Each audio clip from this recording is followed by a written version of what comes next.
So today I'm going to be discussing how makeup can be seen as performance. So not many people see makeup as a performance, but being a certified makeup artist and going through an 8-week-long course on how to apply makeup to a client, I pretty much know the process and preparation that it takes to apply makeup to a client's face. So today I have Kayla Carroll here. I got to apply makeup to her, which was an honor because she is one of my great friends. So let's continue. So right now I'm applying foundation to her base, and I did not have her foundation shade considering she is a darker tone, but she generously gave me her foundation to try out and test on her. So even though she gave me her foundation, you should always check if the color matches their skin tone. So you usually check on their wrist or their cheek because that's the most hyperpigmented place on their bodies that show their true skin tone. So as I could see, she had a yellow undertone, but she's also very cool toned and dark. So you have to match a foundation with that. Usually I do it in the store myself with the client, but I was unable to for this meeting. So I just borrowed a foundation that she had and it matched perfectly. So before I apply the makeup onto the client on the day of an event or the reason that I'm doing their makeup, I usually have a pre-consultation with my client to talk about what they're going to be doing all day, what the event is, if they're going to be sweating, if they're getting a spray tan before the event, if they're dyeing their hair, if they're going to wear contact lenses. All these different factors go into what kind of makeup I'm going to put on their face. Usually for a wedding, you would go for a very full coverage look and a very mattifying look, so then the makeup lasts all day long. And also you usually have to do touch-ups in the middle of the day, so that'll also play into how you apply the makeup and what products you use. It all has to do with each other in the sense that you want to give the client the best makeup that they will have, and you want to make them feeling the best that they've ever felt in their life.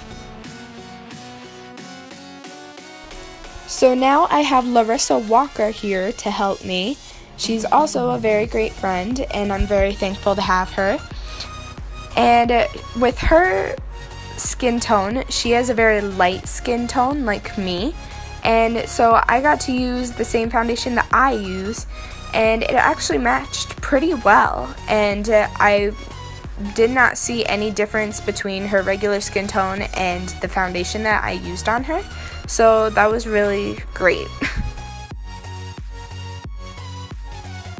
So as a makeup artist, I have to take many health precautions, and I cannot emphasize this enough because so many people have different skin that your skin will react differently to a product than another person's skin.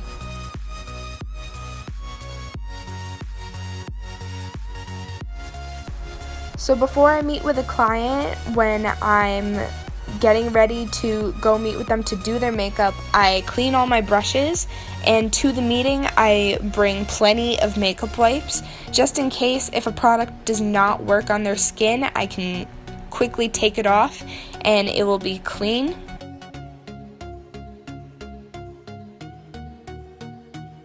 At a client's pre-consultation, I always ask if they have allergies to any products or any latex or anything like that, just so then we can avoid a chemical reaction or an allergic reaction that should not take place on the day of the event. And I'll also ask if they have combination dry or oily skin when it comes to their face and sensitivity. Usually with a oily face, I would use a mattifying primer before their makeup and also a mattifying foundation.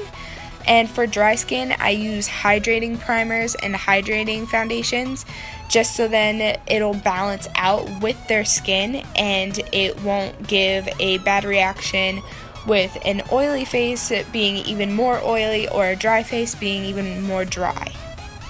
I also ask if they have problematic skin or sensitive skin, because that plays a big part into how much I put on their face.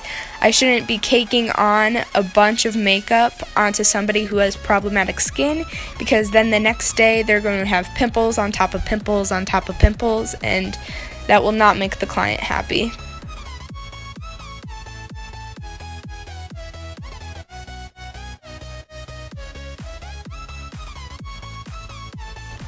So being a makeup artist, I have to do a lot of makeup for mostly performances, especially also being a dancer. But I've also done prom makeup, I've done special effects makeup, I've done Halloween makeup. It all plays into each other.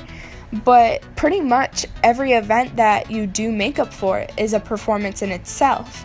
So pretty much a wedding is a performance, a dance is a performance, Halloween is a performance. So why can't makeup be a performance? Because it's for that performance, if that makes any sense.